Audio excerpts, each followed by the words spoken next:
প্রথমেই বলি, বাচ্চাটার নাম চিকু। আর মা এনেছিল হাসপাতাল থেকে। ওকে যখন নিয়ে আসা হয় ওর ডিসটেম্পার ধরা পড়েছিল।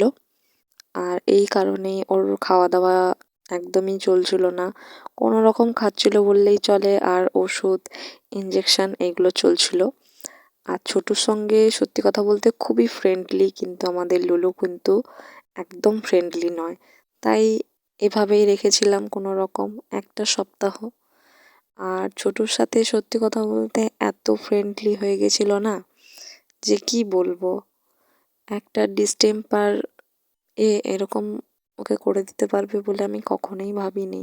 ভেবেছিলাম যে চিকিৎসা চালাতে চালাতেই হয়তো সুস্থ হয়ে যাবে, কিন্তু এভাবেই যে তাড়াতাড়ি সবাইকে ছেড়ে চলে যাবে কখনোই ভাবিনি।